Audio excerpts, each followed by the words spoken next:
Una melodía no es simplemente algo que puedas tararear. Esta es una frase de Aaron Copland.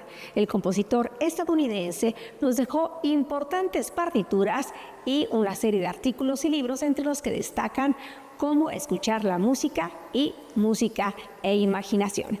Soy Mariana Domínguez y en Obertura nos complace presentar en concierto desde San Pedro Museo de Arte a la Orquesta Sinfónica del Estado de Puebla. Sean todos bienvenidos.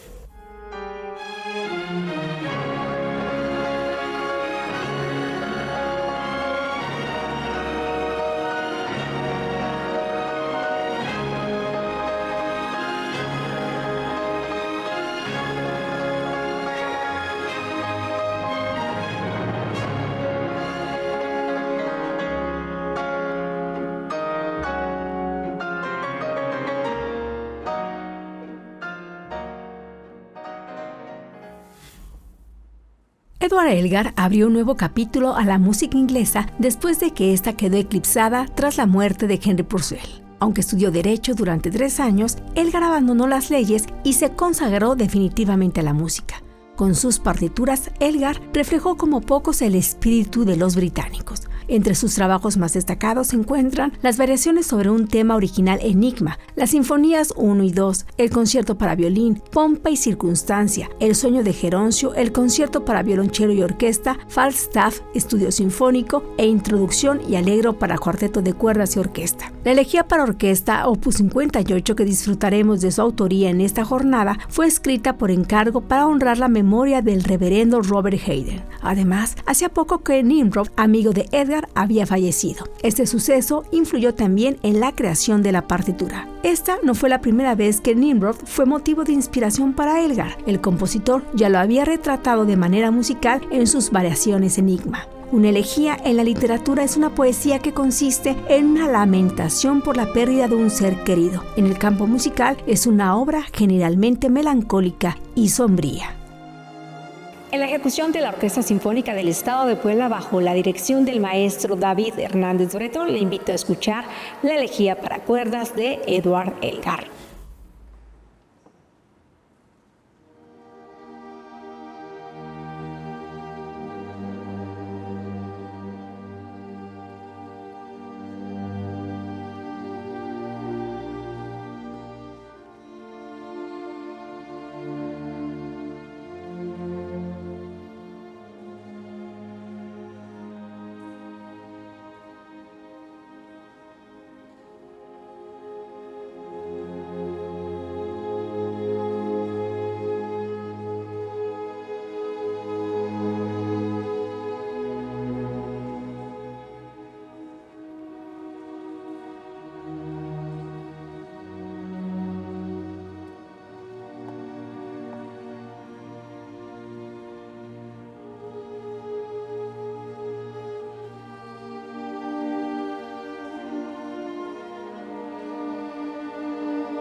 Es un gusto tener en entrevista al maestro Abraham Morales Rodríguez, pianista de la Orquesta Sinfónica del Estado de Puebla. Nuestro invitado ha realizado sus estudios en México, los Estados Unidos y también en Italia. El maestro además es docente e integrante del trío Caos. Maestro, bienvenido, ¿cómo estás?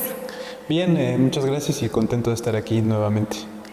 Que además has participado mucho con nosotros, te vamos a tener de co-conductor. Está bien, me parece bien.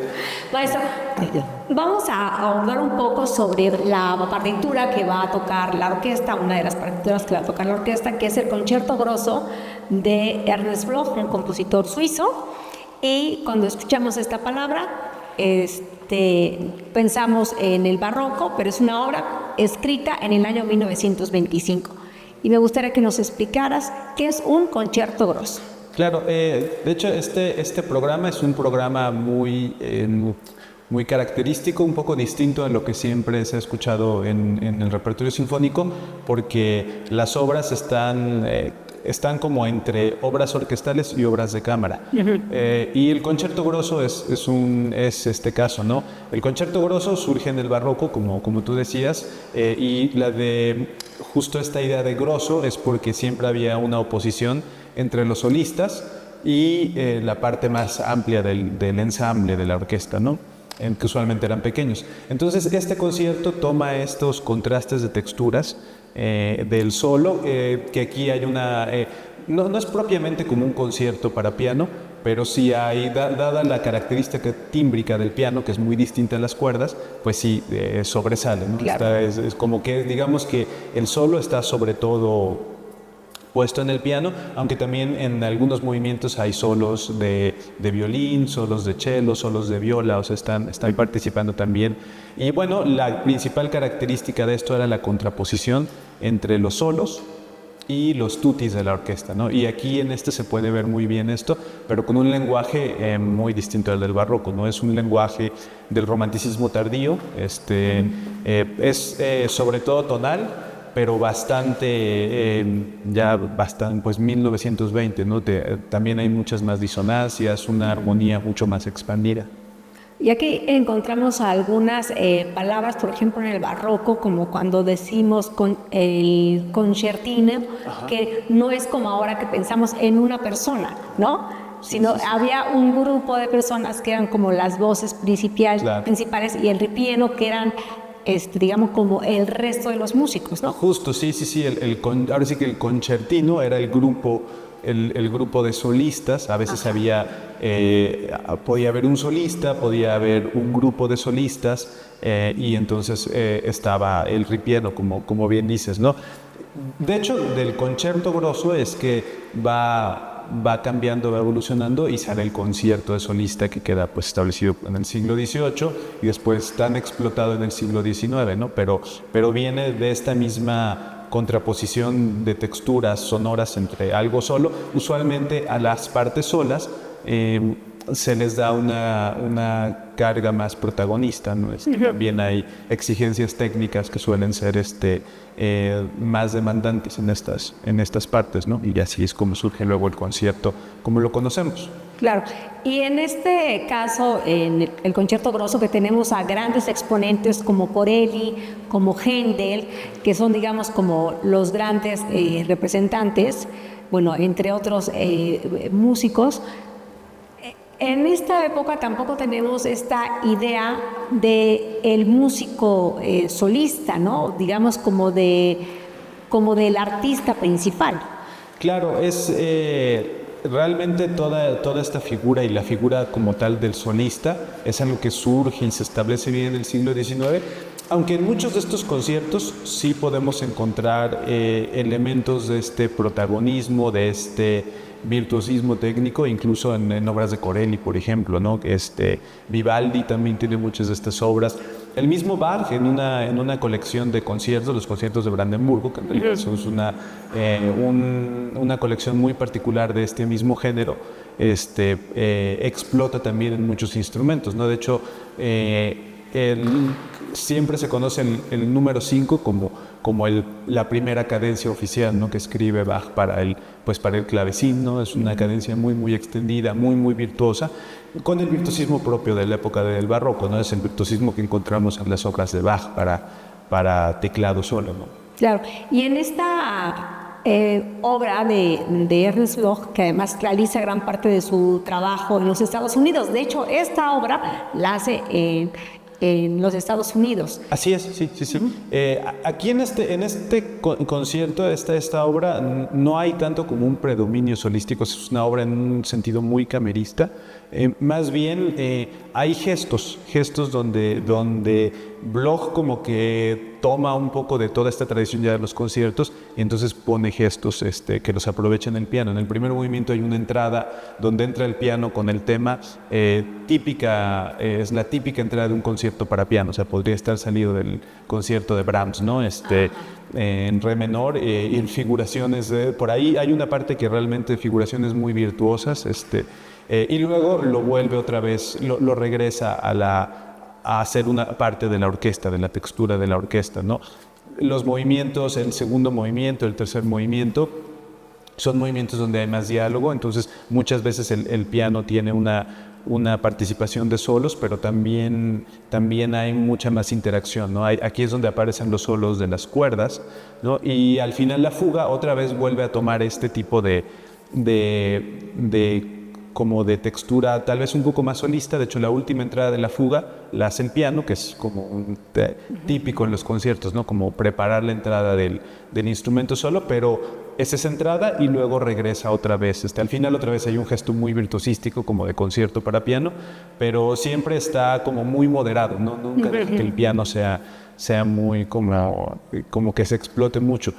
En cierta medida a mí me recuerda un poco a veces el tratamiento que da Brahms, por ejemplo, en sus conciertos para piano, que desde luego ahí la parte solista es mucho más grande, las demandas técnicas, particularmente los conciertos de Brahms, son considerables, pero hay muchos momentos donde realmente parece una sinfonía con piano obligado. O sea, también lo que están haciendo es muy, muy importante la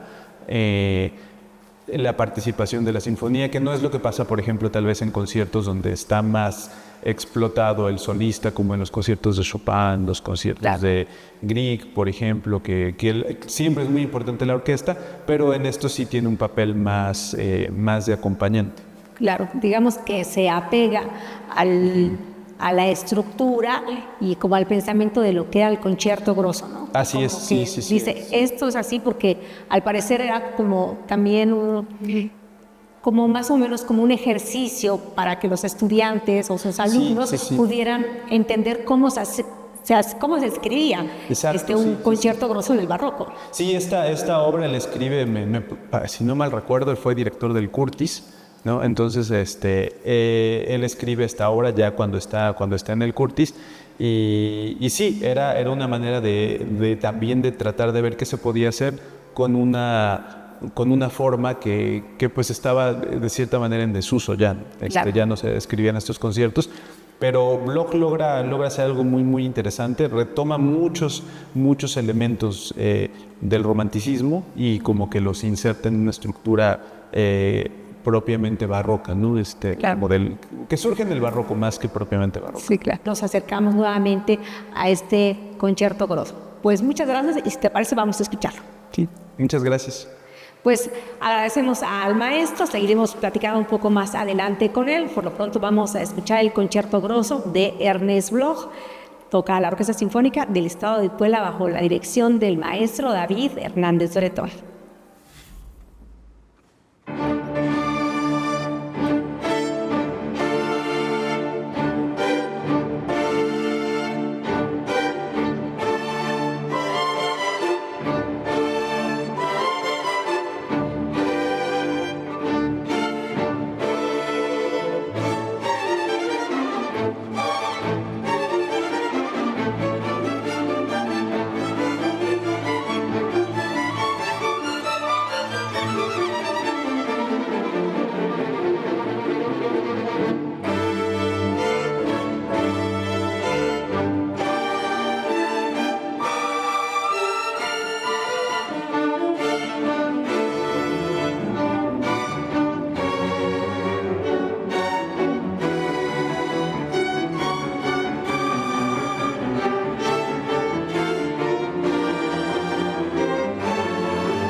Continuamos en Obertura, estamos platicando con el maestro Abraham Morales Rodríguez, pianista de la Orquesta Sinfónica del Estado de Puebla. Maestro, van a tocar en esta última parte una obra muy interesante que es una suite, la suite que podemos traducirla al español como Primavera en los Apalaches, de Aaron Copland, una partitura súper interesante. A veces pensamos o tenemos como esta idea recurrente que en los Estados Unidos su cultura es como muy nueva y como que no tienen un folclore, como un sonido que los caracterice, pero nos equivocamos porque sí lo hay, ¿no? Claro, bueno, primero es un país grandísimo, ¿no? Entonces usualmente la imagen que nos llega es todo lo de la costa este, ¿no? Todas estas ciudades, Nueva York, Boston. Claro. Pero tiene toda la otra parte. Estados Unidos es un país realmente grande. Y claro, yo creo que es un fenómeno muy parecido a lo que pasa en todos estos países que surgen, o sea, como países en el siglo XIX, pero como Estados Unidos claramente impone la cultura europea, como que a veces parece que no hay folclore, pero sí tienen muchísimas. Claro, mucho de esto está importado de otros lugares, ¿no?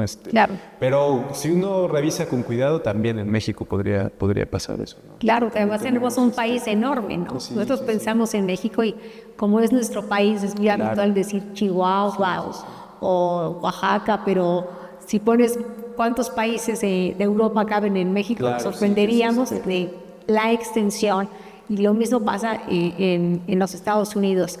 Y esta partitura de Aaron Copland, me gustaría que pudiéramos como abordar también la figura de Copland como un compositor que algunos lo consideran como el primer gran compositor en los Estados Unidos, como que el que va a representar justamente la música de este país. Y cuando tengo oportunidad de hablar de Copland, me gusta mucho decir que él venía con mucha frecuencia a México, y en especial a Tlaxcala, a donde se manda cartas con Carlos Chávez y le dice: estoy aquí en México y estoy en Tlaxcala, y le gustaba mucho este país. Sí, claro, él tiene una obra muy famosa que se llama Salón México. Y era muy amigo de Carlos Chávez. De hecho, entre ellos dos hubo mucha influencia. Nosotros tenemos la figura de Ponce, pero bueno, después de todo, la revolución y todo, Chávez y Revuelta se vuelven figuras muy importantes, y algo así pasa con Copland. Hay compositores anteriores muy importantes, pero algo así pasa con Copland, que como que se afirma también él como un compositor norteamericano. Y Copland pues está en un ambiente musical muy muy rico porque bueno, Copland nace en 1900, si no recuerdo, muy cercano a la edad de Chávez, de Revueltas, pero en este momento en Estados Unidos, también por todos los problemas que hay en las guerras en Europa, recibe una cantidad impresionante de artistas que vienen de Europa y que vienen a traer como, no solo, de por sí llegaban muchos artistas, ¿no? Pero muchos empezaron a vivir ahí, ¿no? Empezaron a vivir en Estados Unidos. Y bueno, Nueva York siempre había sido un centro, pero un lugar donde llegan muchos también es California, por ejemplo. Claro. De hecho, muchos alemanes como Schoenberg llegan a California. Y muchos entonces, judíos también.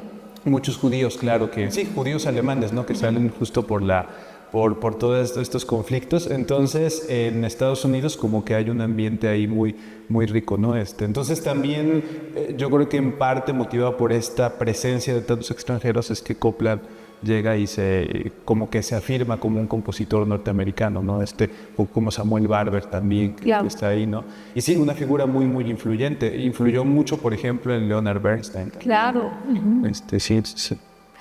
Que no es precisamente, o no sé si lo cataloguen así, pero son como de estos compositores nacionalistas, aunque no tengan este sentido nacionalista en el que nosotros podemos entender el nacionalismo de Chávez o de Ponce o de Revueltas, ¿no? Pero son finalmente estos compositores que representan como los sonidos de norteamericano. Sí, la cultura norteamericana, o más bien uno podría hasta decir las culturas norteamericanas, ahí es un poco más complejo, porque nosotros en México tenemos muchos relatos que sentimos que tenemos un pasado precolonial, que están todas estas culturas prehispánicas, ¿no?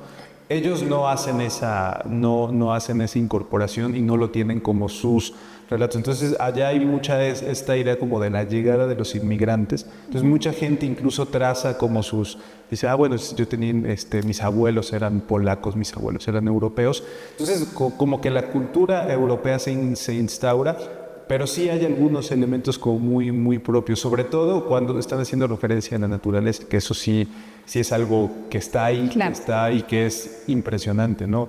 Como justamente son estas montañas.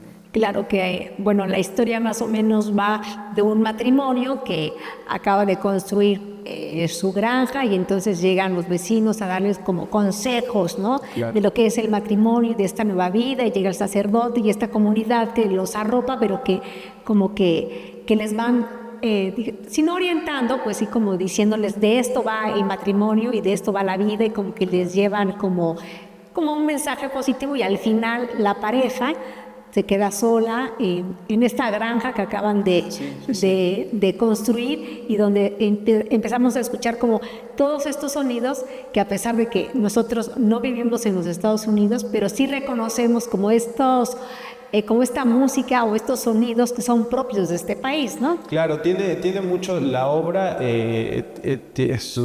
tiene muchísimas asociaciones con la naturaleza, ¿no? O sea, es una especie como de obra acerca de la naturaleza. Yo siento que Copland más que, o sea, desde luego está esta historia que está en el ballet, pero siento que en la obra se inspira más como en todos estos sonidos y con todas estas impresiones que uno se imagina al ver estos espacios tan vastos, ¿no? Porque eso también, Estados Unidos tiene espacios muy, muy vastos, y entonces como que la obra siempre está haciendo alusión, y desde luego a la primavera, que en esta zona es un poco distinta a la nuestra, ¿no? O más bien bastante distinta, ¿no? Porque si hacen el paso del invierno, de un invierno pues donde hay incluso nieve y todo, y como entonces empieza a brotar todo, ¿no? Y tiene como este frescor, como bueno, a mí me causa mucho esta sensación como de mucha frescura, de esto que empieza a crecer, ¿no? Claro, como que es más marcado los cambios, ¿no? Sí, son mucho más notorios, ¿no?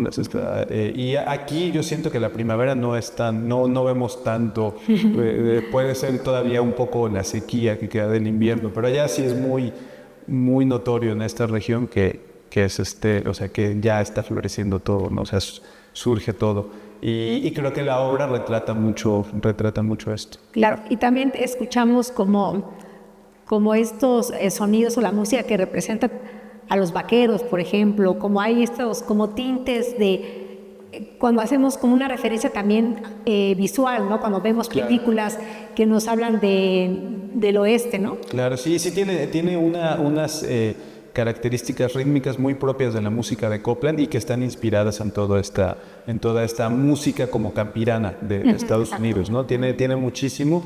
También podemos encontrar mucho de esto, por ejemplo, en el concierto para clarinete. Tiene gestos muy, muy parecidos.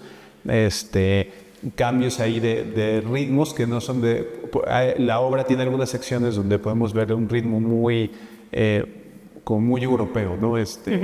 Un ritmo muy estable, y de repente tiene este tipo de acentos que desde luego no son las métricas que usamos en Latinoamérica, pero sí tiene mucho estas como referencias a la música campirana, ¿no? Sí, claro. Country, ¿no? Sí, que se nota más sobre todo en su obra Rodeo, ¿no? Claro, esa está totalmente inspirada en esto, ¿no? Sí. Claro, entonces es este músico, por eso se vuelve tan importante, ¿no? Porque es una forma de decir, este es el músico que nos representa, ¿no? Claro. Y siendo un país tan grande, como decías, pues entonces, ¿cómo nos representa a los del este o a los del oeste, no? Sí, que es una toda. Si en México tenemos estas como, pues sí, divisiones de las regiones, y que cada región tiene como marcas culturales muy propias, ahí también pasa, ¿no?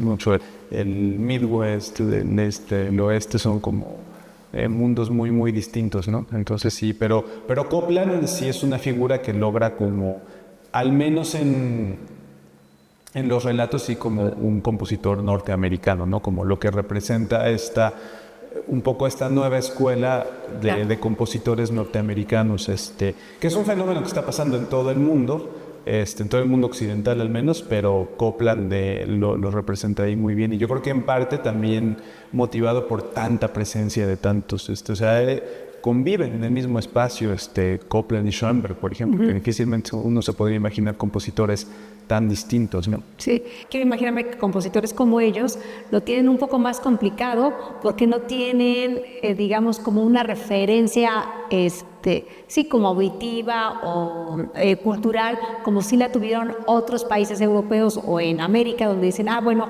seguramente así sonaba la música prehispánica, porque además también es como una invención, claro, ¿no? Sí, así seguramente eran nuestros antepasados, pero ellos, ¿cómo vamos a reflejar a este país si somos la suma de muchos países? Así es. Sí, claro, su relación con las culturas que estaban antes de la llegada de los ingleses y de las colonias, pues es una relación bastante más compleja y también de mucho menos intercambio, ¿no? Entonces, sí, realmente ahí es, creo que más que tratar de incorporarlos, eso es a cierto punto, bueno, así es, ¿no?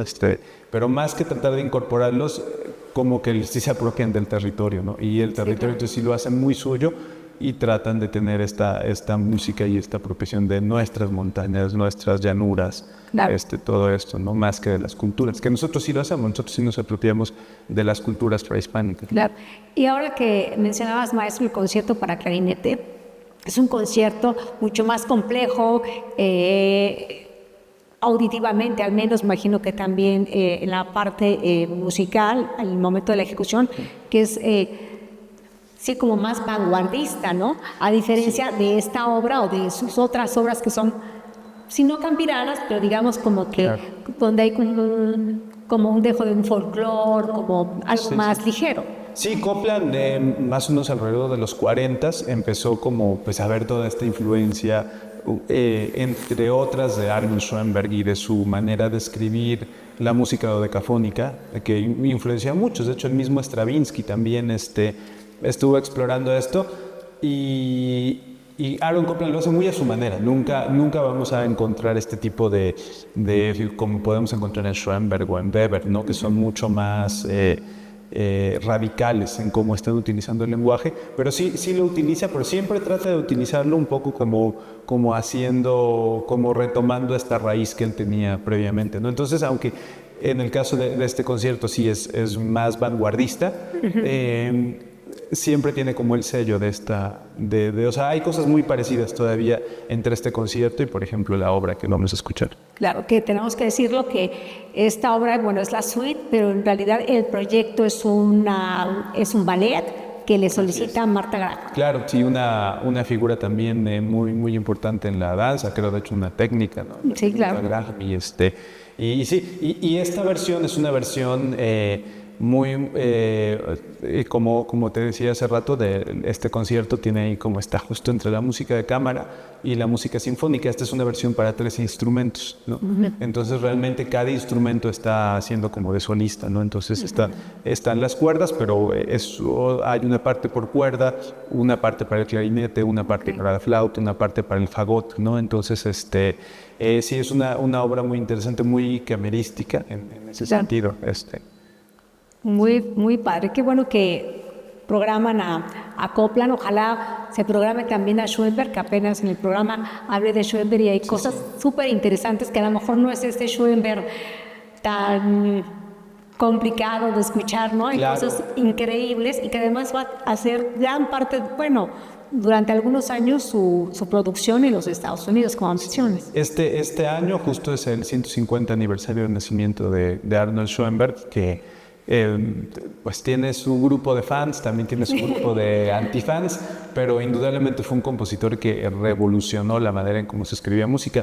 Y tiene una cita que a mí siempre me ha impresionado mucho, ¿no?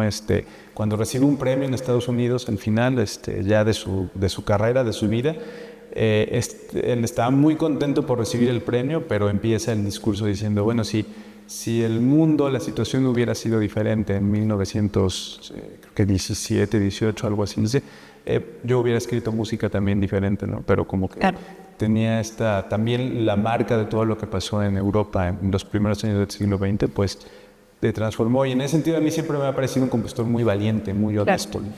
Y además como un exiliado, ¿no? un exiliado, Sí, sí, sí. justamente como muchos otros compositores, como el mismo Aaron Copland y Bergson, que tenían ese pasado judío, ¿no? Claro, Y sí, que en estos momentos en el mundo pues estaban siendo perseguidos, señalados, y Estados Unidos se convierte al final como en este país que va a acoger a todas estas personas. Claro, sí, sí, absolutamente eso pasó. El blog mismo también era judío, ¿no? Claro, sí, cierto. Sí, sí, sí.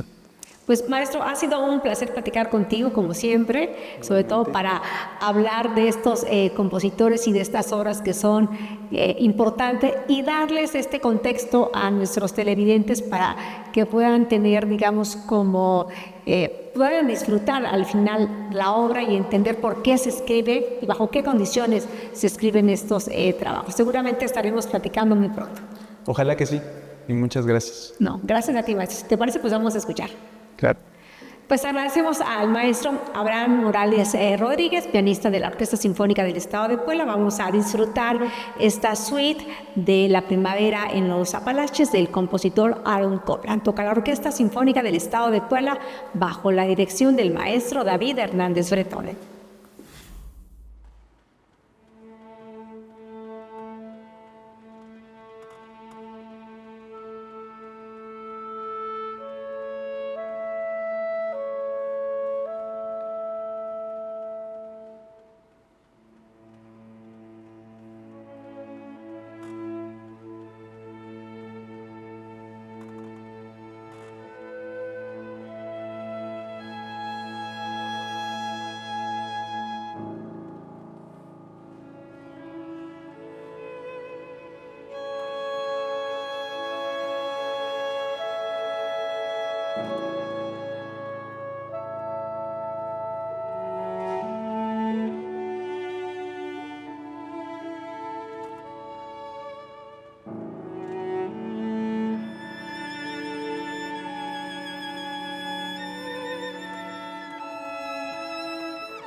Escuchando la suite Primavera en los Apalaches de Aaron Copland es como termina este concierto presentado por Obertura a cargo de la Orquesta Sinfónica del Estado de Puebla. Soy Mariana Domínguez y les recuerdo que la música también se ve.